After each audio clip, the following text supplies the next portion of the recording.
Hypnotherapy में आया इसलिए था क्योंकि मेरा ब्रेकअप हुआ था जिससे मैं उभर नहीं पा रहा था, जिसके चलते मैंने स्मोकिंग चालू कर दी थी जो बहुत ज़्यादा हो गई थी, एक्सेसिव हो गई थी, जो कंट्रोल नहीं हो रही थी।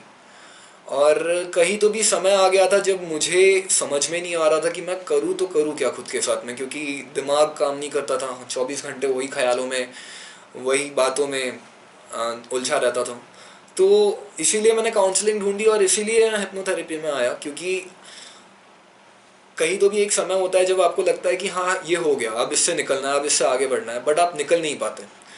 तो yes, this is a way and the quickest and the fastest way.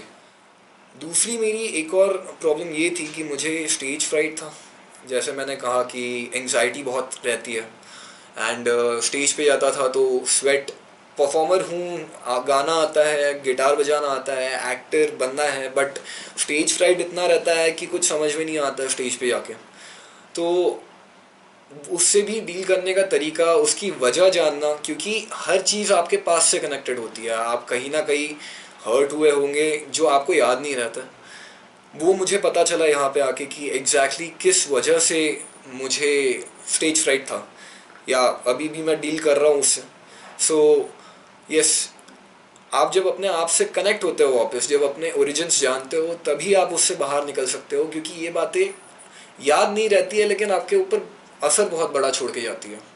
तो इस असर से हटने के लिए आपको अपने आप से वापस कनेक्ट होना ज़रूरी है, जो कि यहाँ पे 110% पॉसिबल है। मुझे इस थेरेपी से ये पता चला कि स्टेज फ्राइट जो था मुझे, वो क्यों था।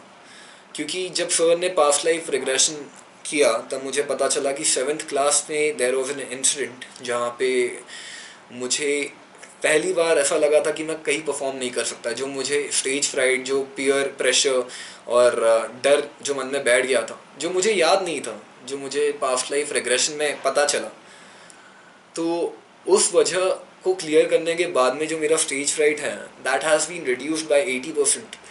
मुझे अब जो एंग्जाइटी नॉर्मल होती है ना स्टेज पे जाने से, दैट इज़ फाइन, वो एक ह्यूमन इंस्टिंक्ट है, बट जो ओवर एंग्जाइटी होती है, जो स्वेट आता है, जो आप गा नहीं पाते हो, वो मेरा बंद हो चुका है।